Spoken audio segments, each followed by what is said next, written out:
Olá, meu querido, que Deus abençoe a sua vida, que Deus possa estar com você. Para nós é um privilégio, nesta noite do dia 3 de novembro, de estarmos juntos, cultuando ao nosso Senhor, estudando a Palavra de Deus, através aqui deste canal da rede social. Que Deus possa ser muito benevolente conosco e nesta noite usar da sua misericórdia, da sua bondade, possamos entender e compreender do seu amor através da Bíblia Sagrada, da Palavra de Deus, que Ele tem deixado para nós aquilo que Ele deseja.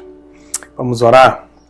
Pai querido, muito obrigado a Deus por estarmos aqui juntos, reunidos, ó Pai, através das redes sociais, para juntos podermos cultuar, adorar e louvar o Teu santo nome. Nós somos gratos, ó Deus, por mais uma oportunidade. Somos gratos, ó Deus, pelo Teu senhorio sobre a nossa vida. Abençoe, ó Pai, a Igreja Presbiteriana de Cachoeira Alta, seja com cada um dos membros dela. Fortaleça-os, ó Deus. Endireita os caminhos, ó Pai. Ensina-nos, ó Deus, que possamos estar firmes, fortes, na presença do Senhor nesta caminhada. No nome de Cristo Jesus. Amém. Que bom, né? Que alegria, que satisfação estarmos juntos. Vamos para o nosso estudo bíblico desta noite e eu gostaria de compartilhar com você aquilo que está em 1 Samuel, no capítulo 1, e eu gostaria de ler o texto com você e você acompanha comigo. Houve um homem em Ramataim Zofim, da montanha de Efraim, cujo nome era Eucana, filho de Jeroão, filho de Eliú, filho de Tou, filho de Zuf, o Efrateu. E este tinha duas mulheres, o nome de uma era Ana e a outra era Penina. E Penina tinha filhos, porém Ana não os tinha. Subia este homem à cidade de ano em ano para adorar e sacrificar ao Senhor dos Exércitos em Siló. E estavam ali os sacerdotes do Senhor, Efoni e Finéias, os dois filhos de Eli.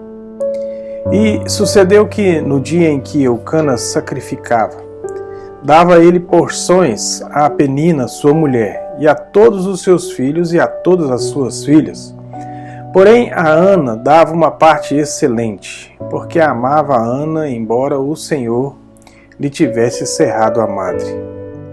E a sua rival excessivamente provocava para a irritar, porque o Senhor lhe tinha cerrado a madre.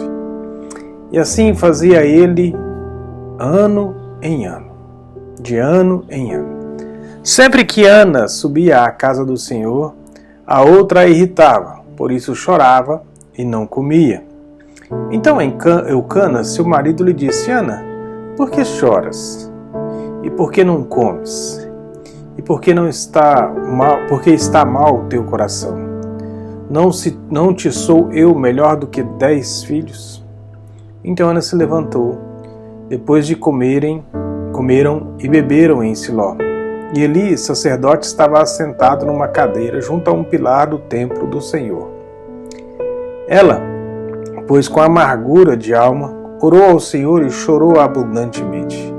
E fez um voto dizendo: Senhor dos Exércitos, se benignamente atentares para a aflição da tua serva, e de mim te lembrares, e da tua serva não te esqueceres, mas a tua serva deres um filho, ao Senhor o darei todos os dias da sua vida, e sobre a sua cabeça não passará navalha. E sucedeu que, perseverando ela em orar perante o Senhor, Eli observou a sua boca. Porquanto Ana no seu coração falava, só se moviam seus lábios, porém não se ouvia a sua voz. Pelo que Eli teve por embriagada. E disse-lhe Eli: Até quando estarás tu embriagada? Aparta-te de ti o vinho. Porém Ana respondeu: Não, Senhor meu, sou uma mulher atribulada de espírito, nem vinho, nem bebida forte tenho bebido, porém tenho derramado a minha alma perante o Senhor. Não tema, pois, a tua serva por filha de Belial. Não tenhas, pois, a tua serva por filha de Belial, porque da multidão dos meus cuidados e do meu desgosto tenho falado até agora. Então respondeu Eli: Vá em paz, e o Deus de Israel te conceda a petição que lhe fizeste. E disse ela: Ache a tua serva graças aos teus olhos. Assim a mulher foi ao seu caminho e comeu, e o seu semblante já não era triste. E levantaram-se de madrugada e adoraram perante o Senhor, e voltaram e chegaram à sua casa em Ramá. E Eucana conheceu a Ana, sua mulher, e o Senhor se lembrou dela. E sucedeu que, passando algum tempo, Ana concebeu e deu à luz a um filho, ao qual chamou de Samuel, porque dizia ela, o tenho pedido ao Senhor. E subiu aquele homem, Eucana, com toda a sua casa, a oferecer ao Senhor o sacrifício anual e a cumprir o seu voto. Porém, Ana não subiu, mas disse ao seu marido: Quando o menino for desmamado, então o levarei para que apareça perante o Senhor, e lá fique para sempre. E Eucana, seu marido, lhe disse: Faze o bem te parecer aos teus olhos. Fica até que o desmames, então somente confirme o Senhor a sua palavra. Assim ficou a mulher e deu leite a seu filho até que o desmamou. E havendo-o desmamado, tomou consigo com 13 bezerros e uma efa de farinha e um odre de vinho, e levou à casa do Senhor em Siló. E era um menino ainda muito criança. E degolaram o bezerro e trouxeram o menino a Eli. E disse ela: meu senhor, viva a tua alma. Meu senhor, sou aquela mulher que esteve aqui contigo para orar ao Senhor. Por este menino orava eu, e o Senhor atendeu a minha petição, que eu lhe tinha feito.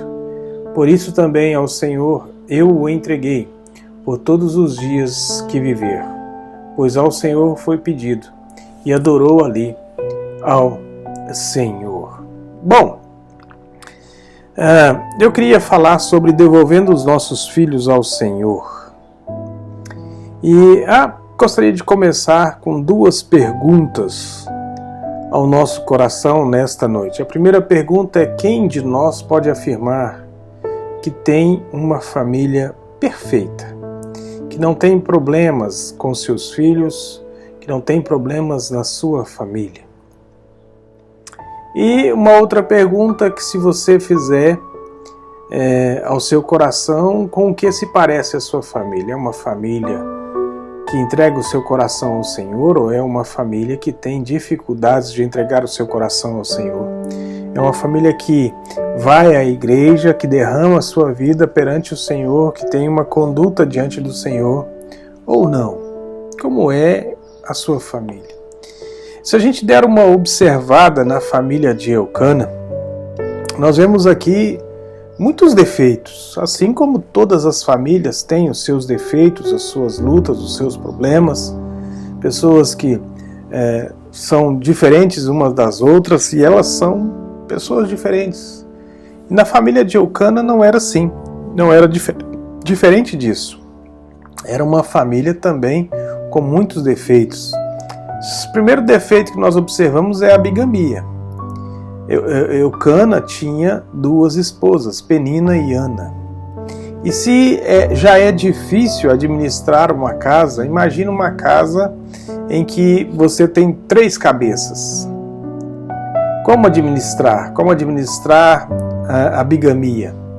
Não é bíblico, Deus não nos orienta dessa forma, Deus nos orienta a ter apenas uma esposa e nos dedicarmos a esta esposa. Eucana, no entanto, tinha 2 esposas. Pior, essas 2 esposas tinham rivalidade entre elas. Entre elas, elas não conseguiam conviver. Então, elas tinham uma certa rivalidade. E, pior ainda, a preferência de Eucana por uma das esposas. Aí nós levantamos 3 grandes problemas. 3 grandes problemas de uma família, que por si só já torna quase que inadministrável a vida desta família. Uma das esposas era estéril. E aqui uma incompreensão no texto do esposo quanto à esterilidade e a tristeza daquela mulher que não poderia ter filho. O pastor ou o sacerdote da época também não entendia. Provavelmente Ana era acometida de uma grande tristeza, talvez até de uma depressão, por causa de tão grandes lutas que eles passavam. Mas esta família também tinha as suas virtudes. E quais eram as virtudes de Eucana e Ana e Penina? Eucana e Ana mostram-se tementes a Deus e o texto nos relata isso. Que eles tinham um coração voltado ao Senhor, porque de ano a ano eles cumpriam os seus votos, eles iam à presença do sacerdote cumprir o ritual. E ela se derramava diante do Senhor. Eucana adorava a Deus e fazia sacrifícios todos os anos, para ele e também para a sua família. Eucana amava a sua família. Ana era uma mulher de fé, Ana era uma mulher fiel e cumpria a sua palavra. Eucana também apoia Ana na sua decisão de entregar o seu filho. Todas as famílias, meu querido, têm suas virtudes e também os seus defeitos. De famílias imperfeitas e pecadoras, Deus levanta grandes homens e grandes mulheres, pedindo um filho ao Senhor. Olha o pedido de Ana, que ela faz ao Senhor, e ela pede o seu filho. Ana pediu o seu filho ao Senhor. Ana reconhece a posição de cuidadora e não de dona do filho, quando ela expressa no próprio nome do filho de Samuel, do seu filho Samuel, do Senhor o pedi. 1 Samuel capítulo 1, versos 20 a 28. Nós vemos o pedido de Ana, nós lemos esse texto aqui. E disso aprendemos que o princípio de que para quem devemos direcionar os nossos pedidos, as nossas orações em relação aos nossos filhos.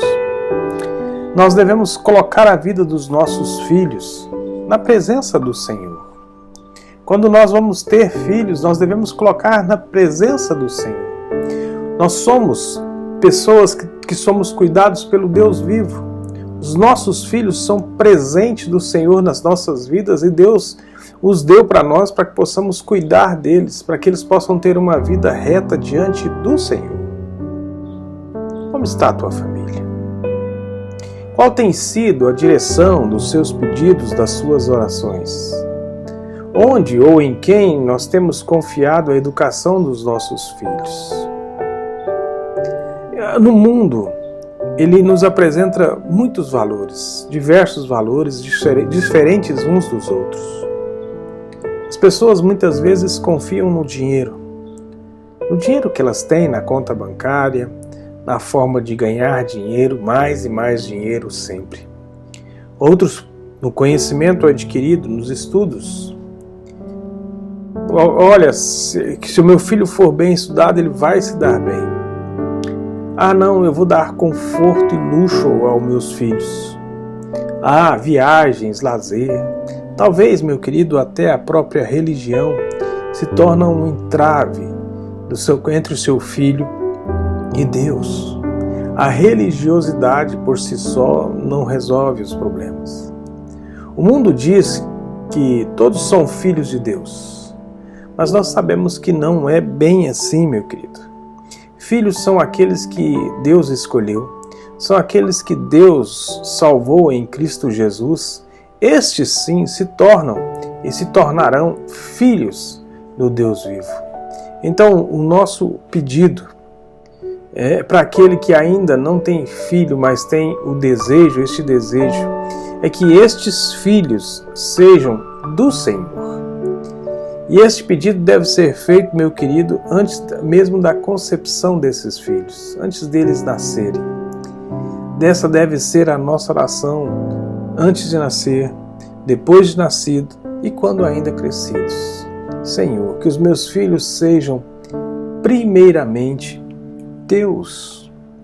Nós devemos pedir em oração ao nosso Senhor que cuide dos nossos filhos. Nós devemos ensinar os caminhos do Senhor aos nossos filhos. E nós devemos orar pelos nossos filhos sempre. 1 Samuel capítulo 1, verso 20, Salmos 24, verso 1 e Salmos 127, verso 3, vai falar sobre nós reconhecermos que sempre pertenceram ao Senhor.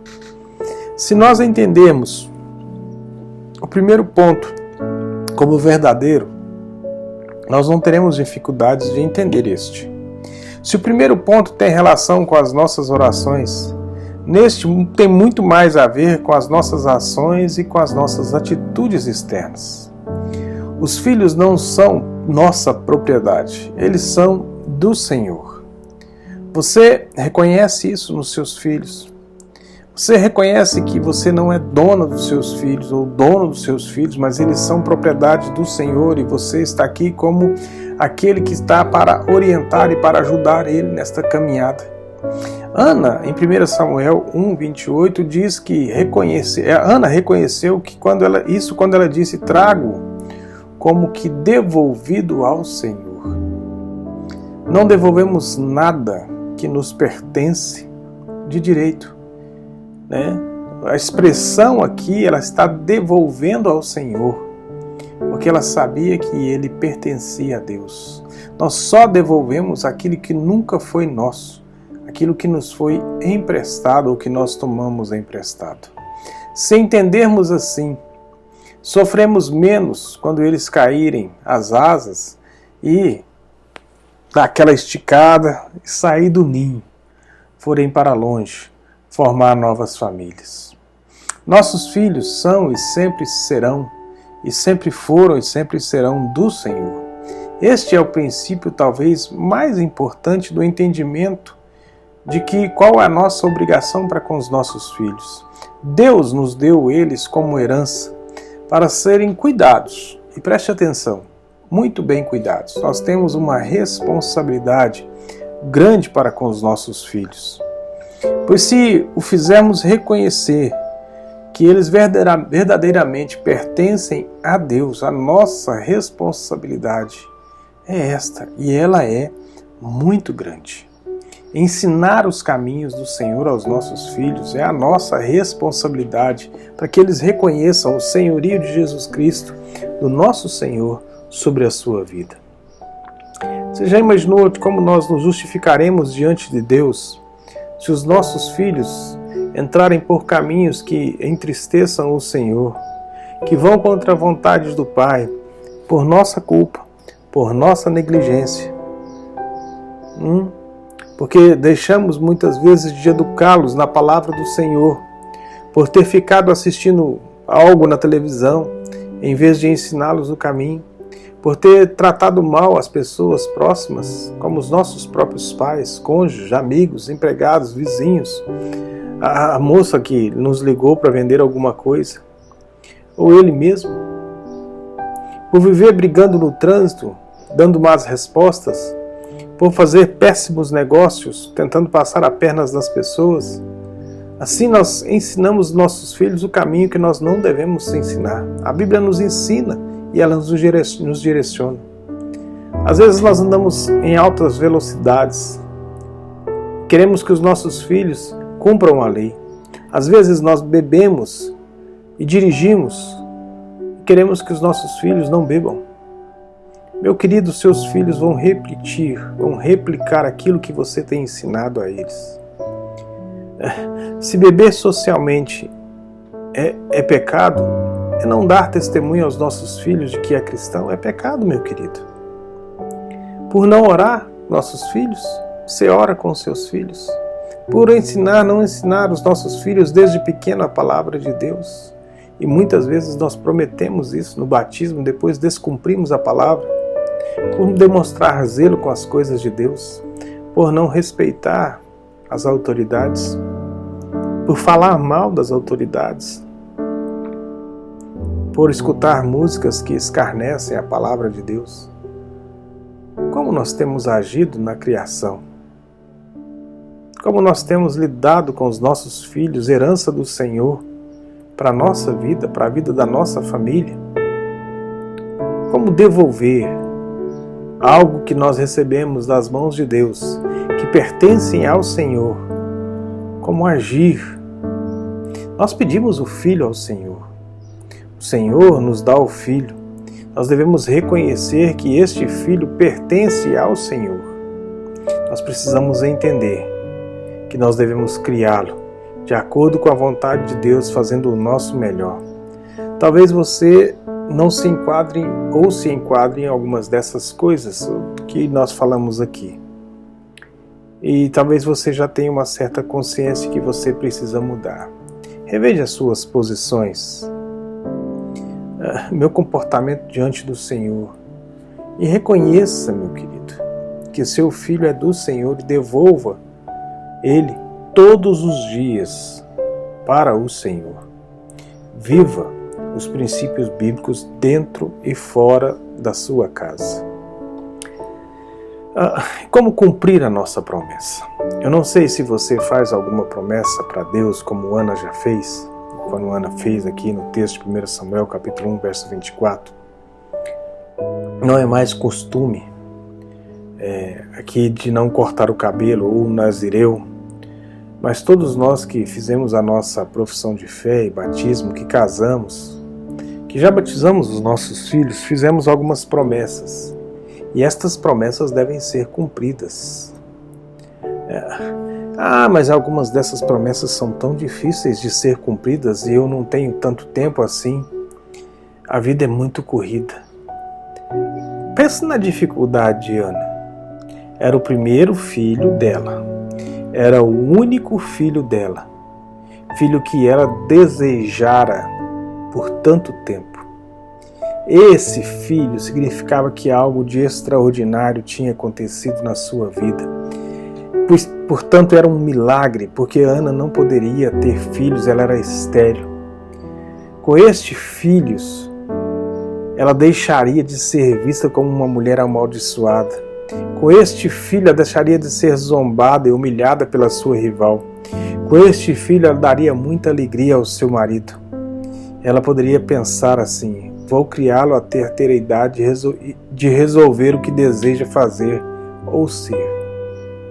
Talvez tivesse pensado assim. Acho que o melhor, pois como ele vai cuidar do meu filho, quem vai cuidar melhor do meu filho do que eu? Mas ela tinha feito uma promessa, ela precisava cumprir aquela promessa. Mas aquele garoto precisava da mãe ao seu lado. E também a fama dos filhos de Eli, assim, não eram muito boa e podem influenciar o menino. Talvez alguns desses pensamentos, que são muito lógicos e racionais, passam em nossa cabeça para deixarmos de cumprir as promessas que fazemos. Mas, meu querido, quando nós prometemos algo, nós devemos cumprir. Quando a Deus fizerem algum voto, lá em Eclesiastes capítulo 5, versos 4 e 5, diz: quando a Deus fizeres algum voto, não tardes em cumpri-lo, porque não se agrada de tolos. Cumpre o voto que fazes.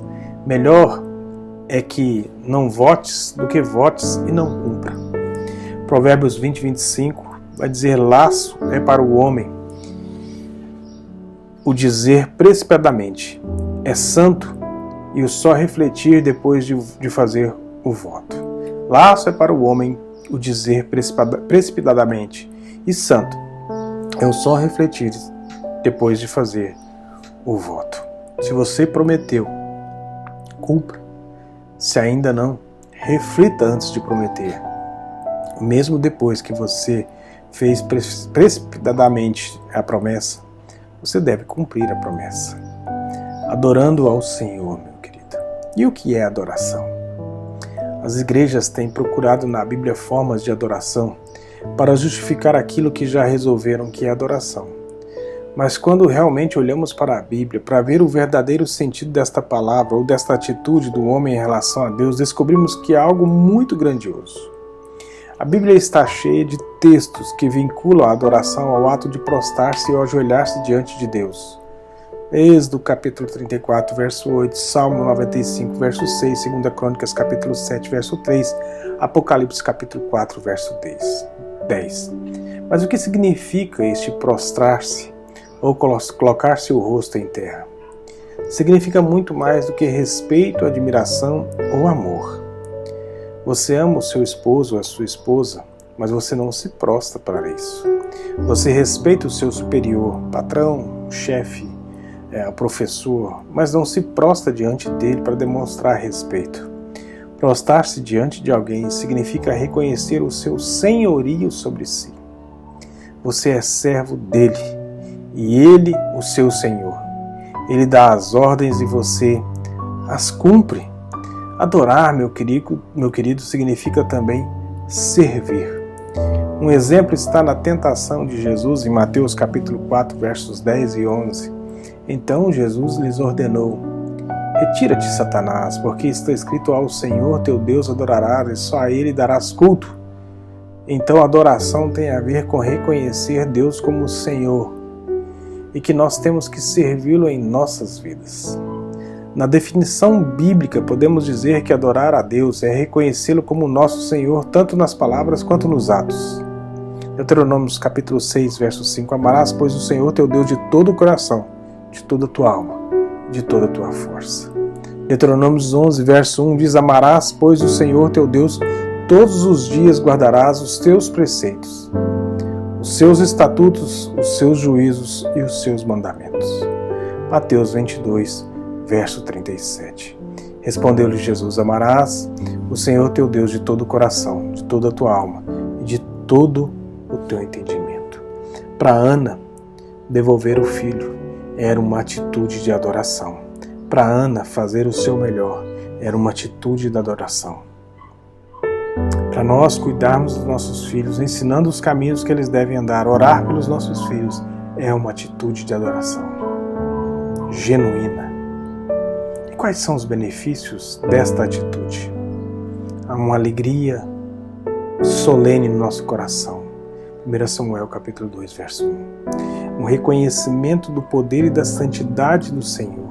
1 Samuel capítulo 2, versos 2 a 4 e verso 10. Sentimento de humildade e soberania de Deus sobre a nossa vida. 1 Samuel capítulo 2, versos 3 aos versos 10. Deus dá muito mais do que pedimos. Podemos cuidar que vale a pena devolver os nossos filhos a Deus, ensiná-los o caminho do Senhor, entregá-los totalmente aos cuidados do nosso Senhor. Apenas fazer o nosso papel de servos e recebermos como herança o privilégio de servi-lo, amando os nossos filhos, cuidando deles, enquanto pudermos, na certeza de que Deus tem o melhor para a vida de cada um. Samuel foi um grande homem, um grande juiz, um grande sacerdote, um grande profeta, aquele que ungiu Saul e Davi, os primeiros reis de Israel. Tudo para a glória do Senhor. Vamos orar. Pai querido, nos ensina a cuidar dos nossos filhos, para que eles possam ser instrumentos do Senhor, ó Deus, neste mundo. Ensina-nos, ó Pai, a nós ensinarmos a Ele. Nos ajuda, ó Deus. Nos ajuda com a nossa família, com a nossa vida. Nós oramos ao Senhor no nome de Cristo Jesus. Amém. Que Deus abençoe, meu querido. Que Deus cuide de você. Até mais. Tchau, tchau. Bye, bye. Fique na paz do Senhor.